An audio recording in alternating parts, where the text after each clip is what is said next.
আজকে যে পরিস্থিতি এসে দাঁড়িয়েছে সেই পরিস্থিতিতে বাংলাদেশে একটা স্থিতিশীলতা প্রয়োজন।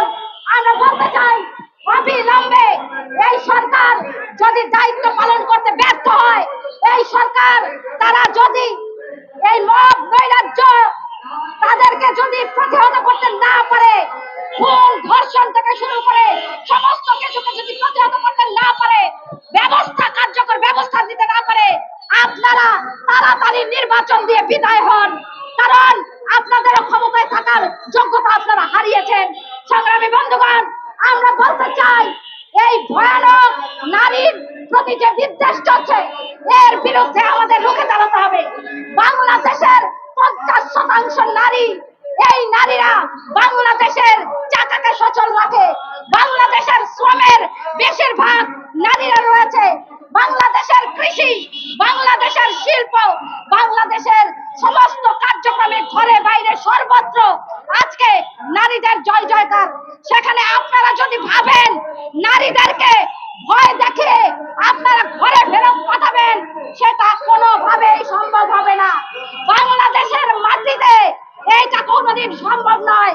বাংলাদেশের নারীরা রুখে দাঁড়াবে সকল প্রকার অন্যায় অবিচারের বিরুদ্ধে। যেইভাবে তারা জুলাইয়ে রুখে দাঁড়িয়েছে সেইভাবেই তারা রুখে দাঁড়াবে। সেই লড়াই আমাদের চলমান থাকবে। বাংলাদেশের কমিউনিস্ট পার্টি নারী সেল বলতে চায়, সারা দেশে যে হত্যা, খুন, ধর্ষণ চলছে এর জন্য কার্যকর উদ্যোগ আপনারা গ্রহণ করুন। এই ইন্টারিম যদি কার্যকর উদ্যোগ না গ্রহণ করে তাদের বিরুদ্ধে সর্বাত্মক আন্দোলন বাংলাদেশের কমিউনিস্ট পার্টি করবে।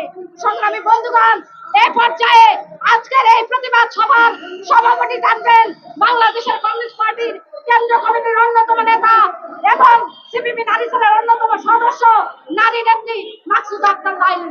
বক্তব্য রাখছেন মাকসুদা আক্তার লাইলি।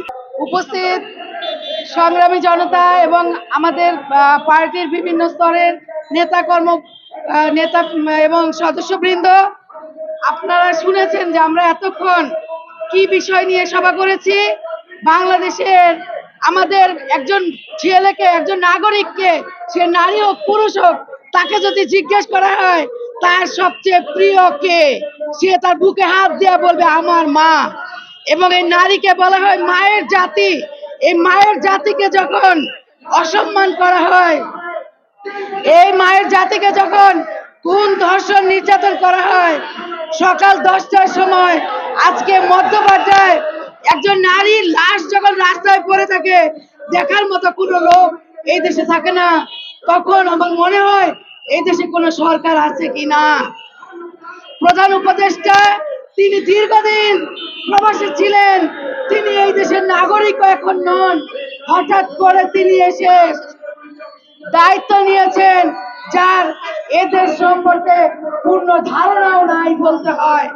এই দেশের অর্থনীতির চাকা ঘোরাচ্ছে নারীরা, রেমিটেন্স আনছে বাইরে থেকে আমাদের গার্মেন্টস শ্রমিকরা, আমাদের প্রবাসী গৃহকর্মী নারীরা, আমাদের বিভিন্ন ধরনের কৃষিকাজে নারীরা এখন অগ্রণী ভূমিকা পালন করছে।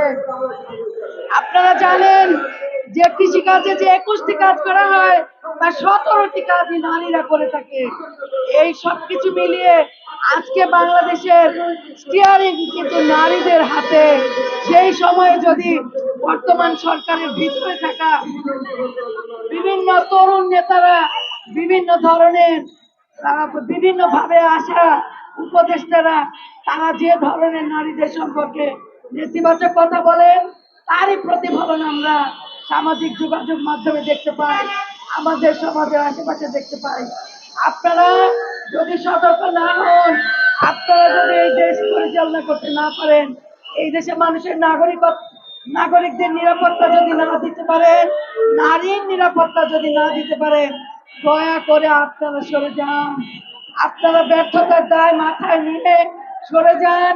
এই দেশের একজন শ্রমজীবী মানুষ প্রয়োজনে একজন শ্রমিকদের প্রতিনিধিরাই এই দেশের দায়িত্ব নিবে এবং তারা এই দেশের স্টিয়ারিং শক্তভাবে ধরবে, আমরাও জানি সেটি। আমি এই পর্যায়ে আর বক্তব্য রাখবো না। যারা উপস্থিত ছিলেন ঢাকা মহানগর উত্তরের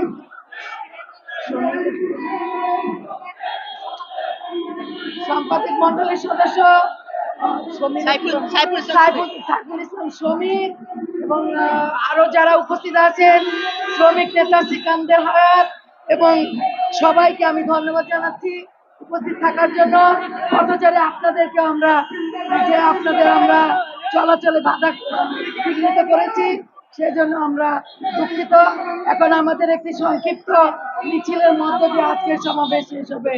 আমি নারী সমাজকে বলতে চাই, আসলে আমরা ঘরে থাকবো না, আমরা রাস্তায় থাকবো, আমরা রাস্তা পাহারা দিব, এই দেশ পাহারা দিব। সবাইকে অনেক ধন্যবাদ।